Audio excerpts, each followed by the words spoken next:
In the meantime, I will start maybe with a question. So what do you think is the biggest challenge in scaling in your experience over this different system? And what do you think, your experience with one particular system like the Robotarium or self-driving car can teach in, in different applications?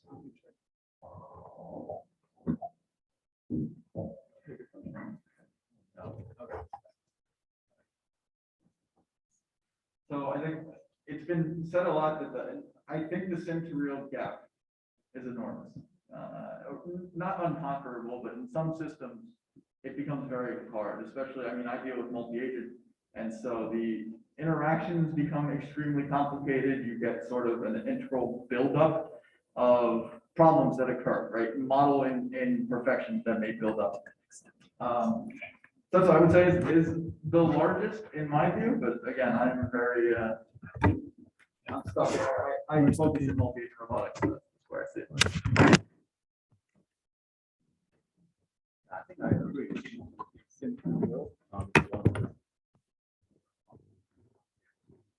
Self-driving car these days is all about solving problems.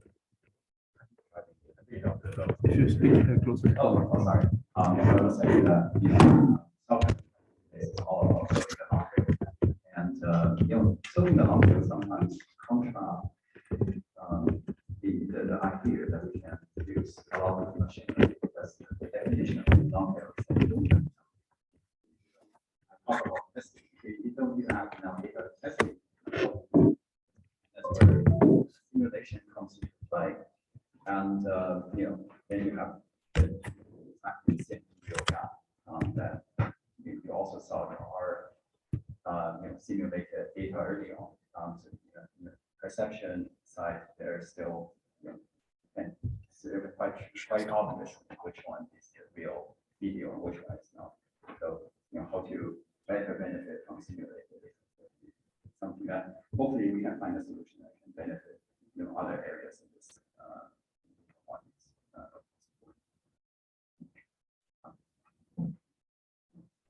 Cool, and I'll maybe just speak to the manipulation use cases, particularly like human scale manipulation of objects and items, everything from deformables to tools to other kinds of things that you might find around like a home, an office, kitchen. And I wouldn't actually be surprised if in a couple of years we find out that the limitation is actually on the hardware and our inability to be able to actually physically grasp and manipulate these kinds of things, and that we've gotten to a point where we've actually gotten really good at being able to pick and place and do a lot of simple tasks with items that are relatively easy to grasp, but that the next stage is blocked actually by hardware. Stephanie, thank you for joining us with the kid. Do you want to, I don't know if you heard the question. Can you repeat the question? How do we hear? The question was, what do you think is the biggest challenge for scaling robot learning? And how do you think that sort of the experience that you have in your particular application can be applied in different subfields? Yeah, I think data is the challenge, and in particular, I think that one of the problems is like getting diverse data that is robot data. So like it's easy to run your robot and get lots of data wherever that robot is. But it's hard to take your robot lots of different places or bring it lots of different objects. The Google speaker was showing some of that, and it's really hard to do that. I think simulation is sort of suffering from the same problem. Like if you want to train in simulation, you need lots and lots and lots of different environments or different objects around to sort of train it on. So I think figuring out, and if you try to use human data, like pictures that people take with their camera, it's helpful. It gets you a certain amount of the way there, but it's definitely very different from what your robot is going to see with its sensors.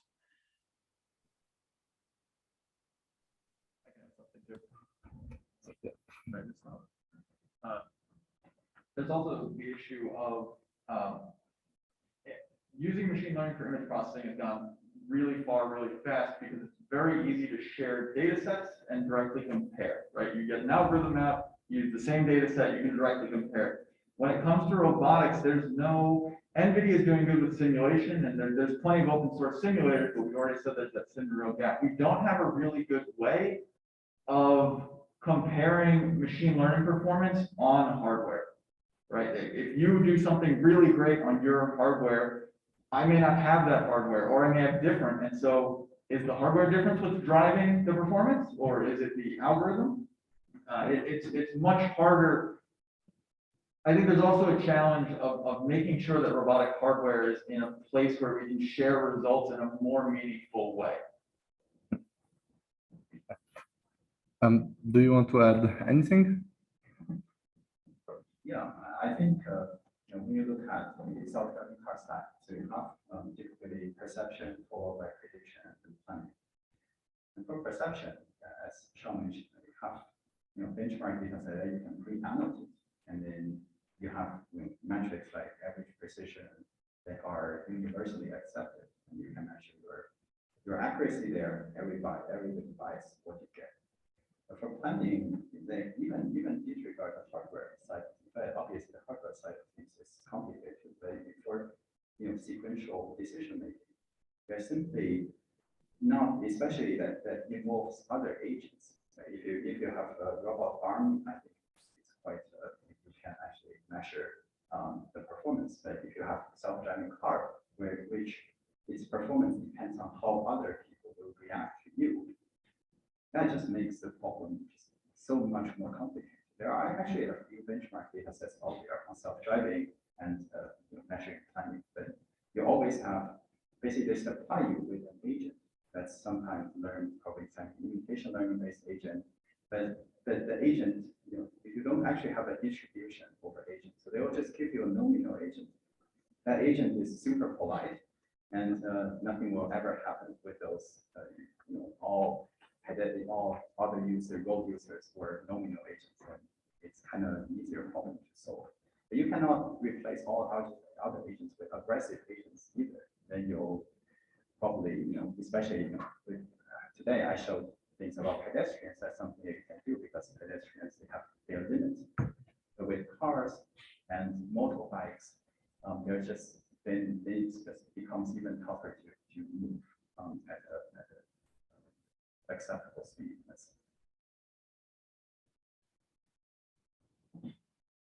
Yeah, and I don't know how much I have to add to that, but I think they're both like really good points about the lack of benchmarks and the lack of data sets that are useful for like evaluating and doing comparisons across algorithms. And the point about the fact that compared to the situation for images where there's not external sort of interactions that would change the behavior, change the outcomes. I think is a really good point about robotics, because that is sort of like very core, I think, to what we do and what makes robotics like a really unique domain. Just a reminder that if you want to ask questions, please come to the microphone. Then I will ask a follow-up question. Talking about diversity of data, as Stephanie was mentioning, and also sim2real. There is always the issue, or there is often the issue that we don't really know a priori how much of diversity do we need. We don't really know a priori how to measure diversity, and similarly for sim2real, we don't know how to quantify whether the simulation will be good enough a priori.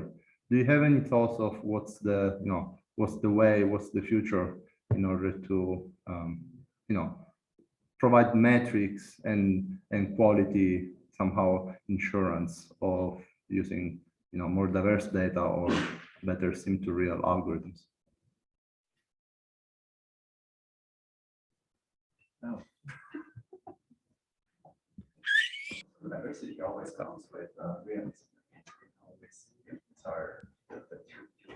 I mean, one. Yeah, perfect. Oh, sorry. Maybe Stephanie, you. Yeah, one thing I've thought about is like, I mean, I think there's a role for simulation, but like, if you guys remember, like Google Street View, like at some point, like Google was just like, I'm just going to go and we're going to just collect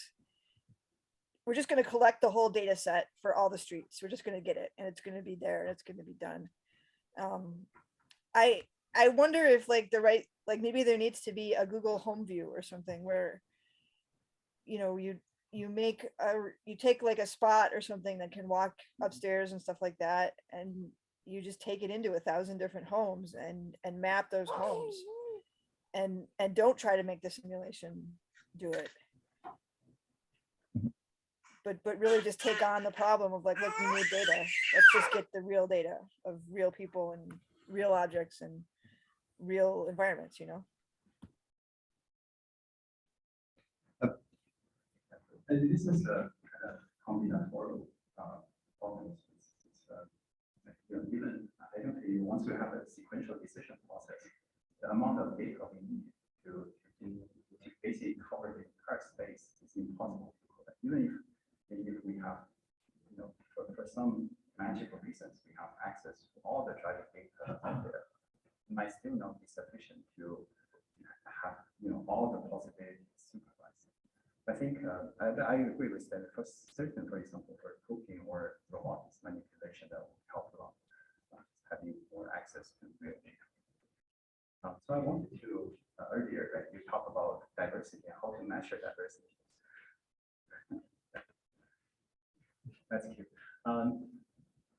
So yeah, I want to talk about kind of realism, right? So basically, if you want to have diversity, you can actually generate infinite amount of data, but a lot of them are not going to be real. So achieving diversity is possible, but then you give up on realism. If you achieve perfect realism, you give up on diversity. So the question is how to balance the two things. So I feel that you know, for self-driving companies, we need to, in terms of testing, also training, you want to have, so you shouldn't put too much attention into realism first, because you want to cover actually more space than that's physically possible. That's, you know, you want your self-driving car to be so safe that it would have been safe even with non-real scenarios. Even if somebody, you know, walks at 50 miles per hour, if our car can still handle it safely, that is truly safe. So I think we just push the boundaries so it's essentially it's iterative process. We should just push the boundaries on diversity without worrying about realism, and see where it takes us.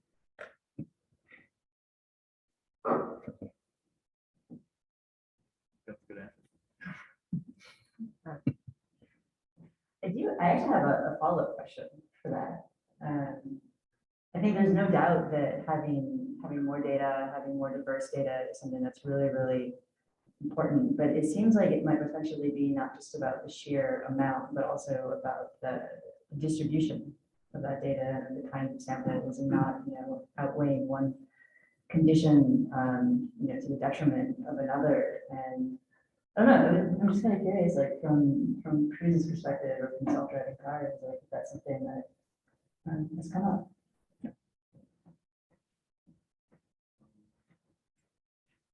Yeah, so modeling the general distribution, that is something that we're looking at as well. But it's a little bit hard. It's quite hard, right? Because 99% or 99.9% of situations we encounter are not interesting at all. For example, looking at the prediction task, that's the task where you guess how the other agents are going to drive. We encounter basically 99.9%. You can just have an extrapolation model, and that's perfectly fine. So then, which means that when you try to estimate the overall distribution of how things will behave, it's the difference between 0.1% and 0.01%. For humans, it's very difficult to actually estimate the label for that. And for us, it's very difficult to estimate that distribution as well. But there is still ongoing work. So we want to, So in order to get metrics like miles per takeover, so a takeover is disengagement, miles per disengagement. For those metrics, you want to extrapolate. You still do your best effort to estimate that distribution, but knowing that you probably can never estimate that distribution. that's why we have basically two-fronted approach, where we, at the same time, we are trying to estimate the perfect distribution as much as we can. But at the same time, because we see that we can never do that.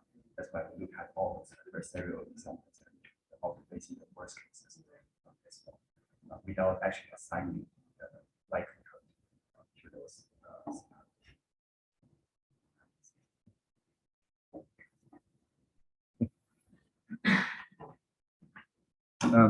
Do we have a question?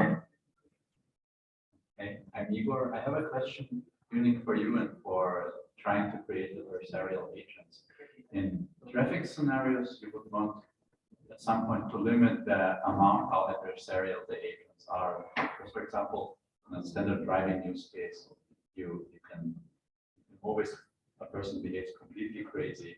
You could always assume that they can create an accident and the car can not do anything about it. But even with pedestrians, there are many streets where cars are driving pretty fast next to pedestrians. Even though there is a realistic chance that a crazy person going on the sidewalk could jump and seriously injure themselves. So how would you go on the one hand about making the trade-off and designing, let's say, planners or controllers? But on the other hand, maybe more specific to what you presented here is, how do you try to limit the craziness of adversarial behavior while still being relevant enough for a use case such as driving?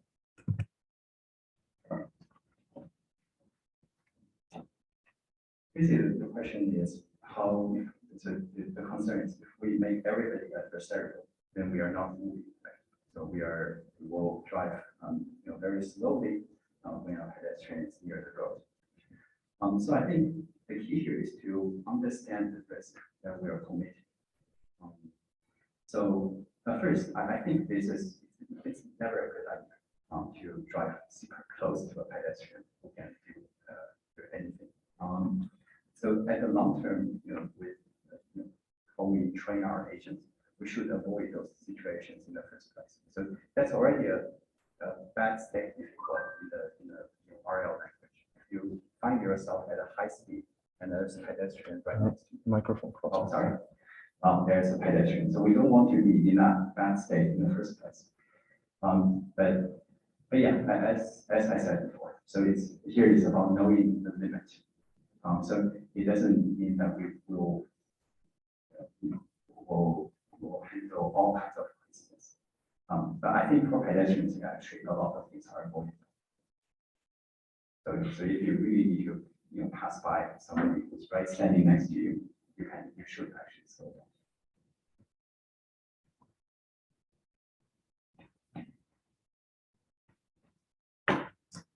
So this is for anyone who might actually have seen this problem or studied this problem.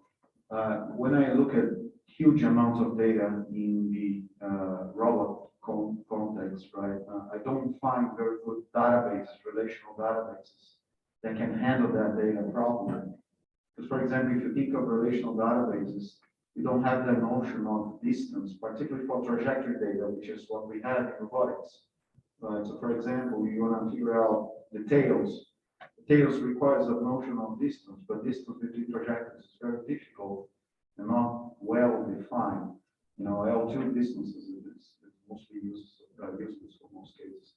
So, how do you guys handle the management of the data created? How do you do, for example, nearest neighbors in that high-dimensional space of trajectories? I can say we've in the past we've used there's extensions to relational databases that for geographic data. So we've definitely used like PostGIS that has like lat long and then has spatial indexes. So you can ask for like all of the stuff near a certain other thing. And in our work with like OpenStreetMap, sorry for the baby noises. In our work on OpenStreetMap, we were using tools like that to like find all the landmarks near where you were to consider when you're grounding stuff. But I think the larger question of like how do you do that for robot data generally is really interesting, because I mean, I think there's a real challenge because there's like the binary sensor data of the images and stuff, but then all of that data is sort of aligned with a common time stream, and there's like the tree of all the joints, and that sort of tells you like how to put together different camera images and stuff. And then another problem with that is like, if you're doing some kind of post-processing, so like say you're using like a depth camera to then make a 3D map of the environment, and then later you come up with a better way to make a 3D map of the environment, like you want to somehow say, well, here's the 3D map I made at the time, but now I have a better algorithm, or now I'm doing a backwards pass and I'm going to do better, and I'm going to have a better map of the environment. And then that might change like the whole database. So I think that's a really interesting question that's is not being looked at enough by the right people. I'll just add another point that I think scalable learning requires scalable infrastructure, and it's not the overlap, I think, between like the types of people that do those things is actually not as much as we usually have. It's probably not as much as we have in this room. And I think it's something that's really important actually for the field to have this in order to like grow and be able to do the kinds of things that we want to do. I think there was a question earlier today about if we were able to sort of like collect these massive data sets and share them across projects and across robots. There's a huge infrastructure component to that. And so I think, more research and also more just kind of like, getting our engineering friends really excited about these problems. It's important.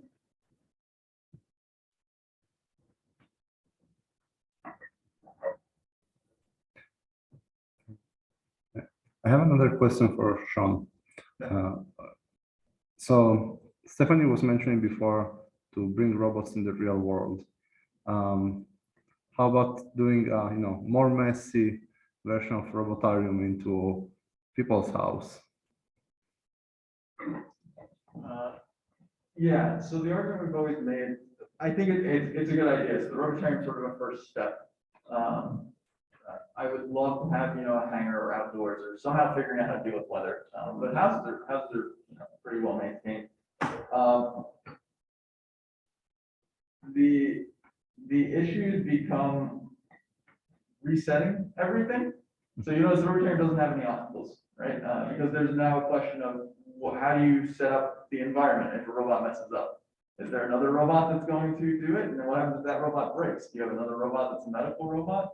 And so you can see that if you automate this kind of thing, it becomes difficult. But yeah, I'm all for, I think this idea of some centralized robotic hub that can be used as a baseline and is always ready to be tested on is a very good way to get started in the direction of standardizing algorithmic comparison, be it machine learning or not. Maybe you can do a adopt a robot program where you send robots to families and they live with them. Yeah.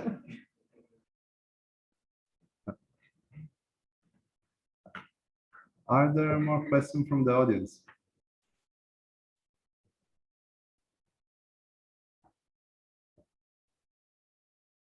Okay. This case, I think we are a bit early on time, no? We should have other. Yeah. Yeah. Okay. Then in this case, I think, do you have any other final comments or thoughts or challenge for the future? What is going to be the task that will really demonstrate that scaling for robot learning can work? What is the point where we would say, okay, if we can do this, we know that we can essentially scale to anything else?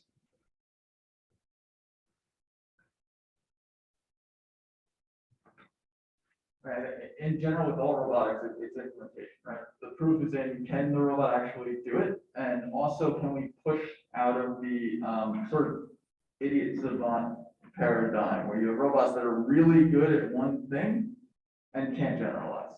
very easily, right? I think those are the two things. Once you get out of really being specific, you can generalize your algorithms or your learned policies, and get them onto hardware reliably to perform tasks. And I think that's kind of the, all right, we made the step and now we can really accelerate.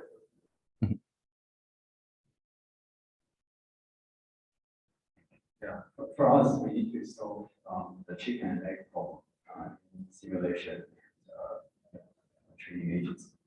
And I think that the current approach from what I see in academia is to solve it by iteration, which is very natural. So you try to improve your agent behavior at the same time as you're trying to planning your legal car, self-driving car behavior.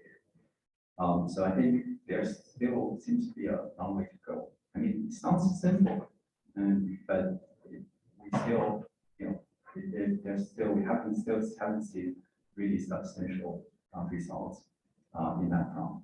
And I think we should just keep pushing and iteratively improving our simulation and planning, and hopefully one day we have really agents that can run far ahead and avoid to be called in a bad state.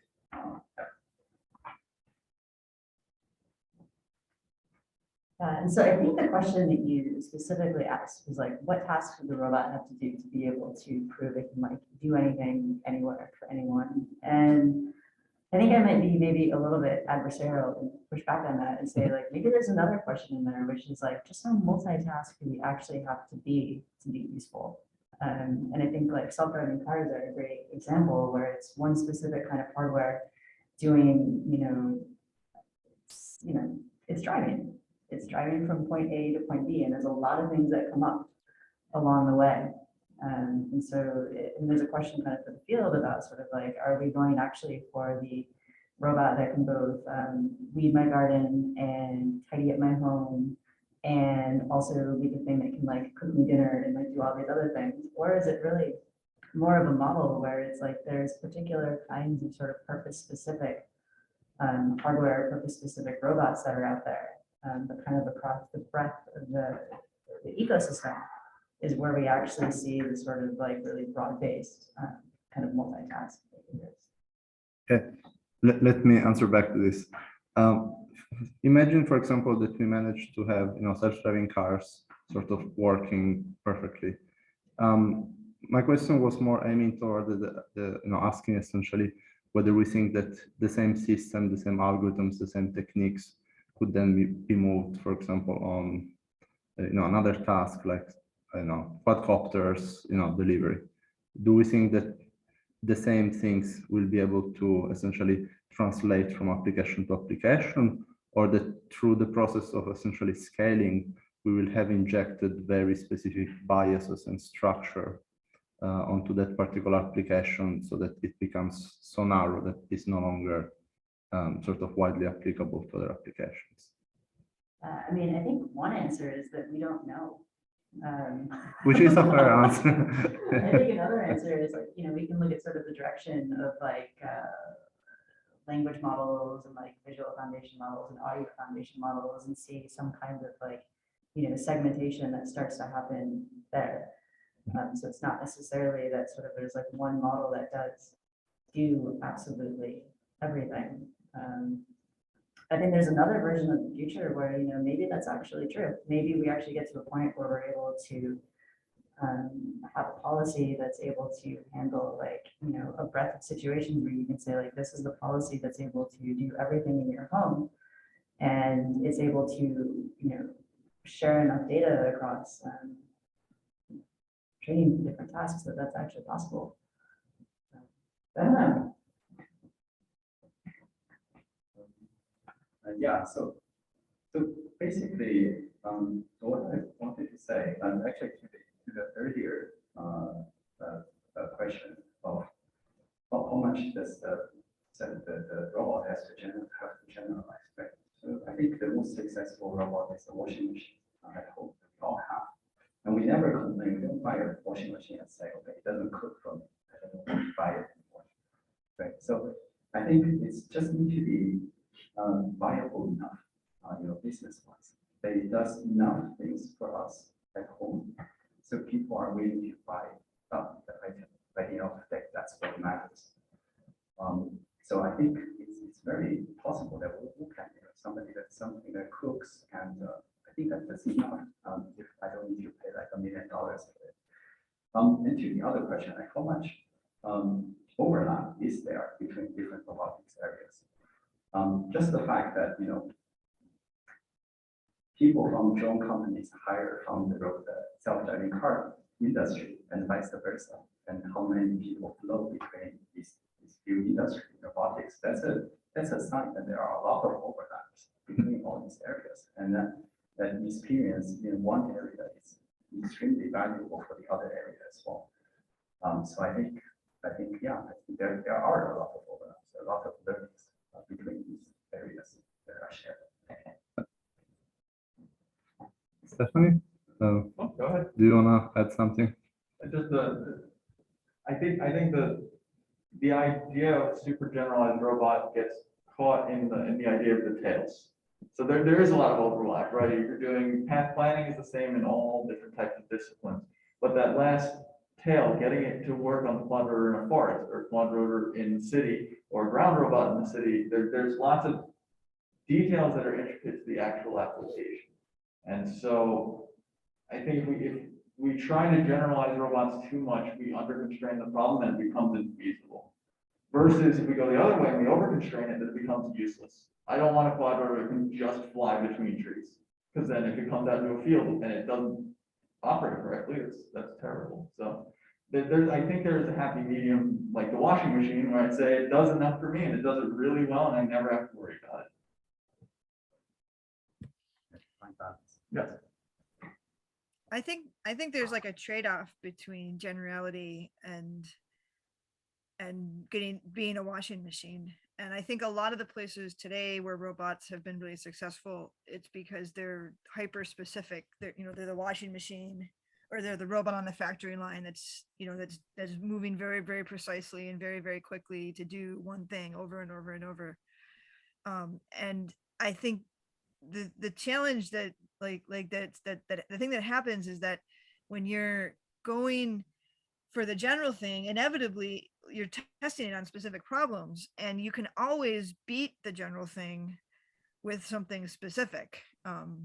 And I think that's one of the if you're if you say that we're like going after AI and trying to make a generally intelligent autonomous agent, I think a lot of people working on their problem have gotten distracted by the specific thing, and it's a good kind of distraction because they go and they solve real problems that are important, and we have washing machines, and that's great. Like it's not that that's necessarily a bad thing. It's just a different thing from the general robot that we've all been dreaming of since we first read science fiction.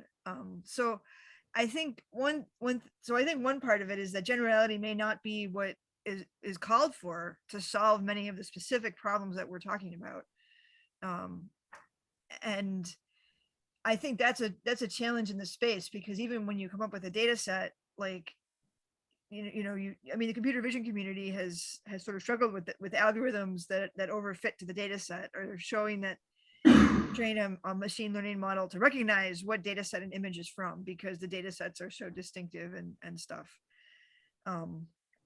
So I think we need to think about, as a community, what are the core problems that every robot needs to solve? What's the sensory motor substrate that everybody needs to have, every robot needs to have to do anything?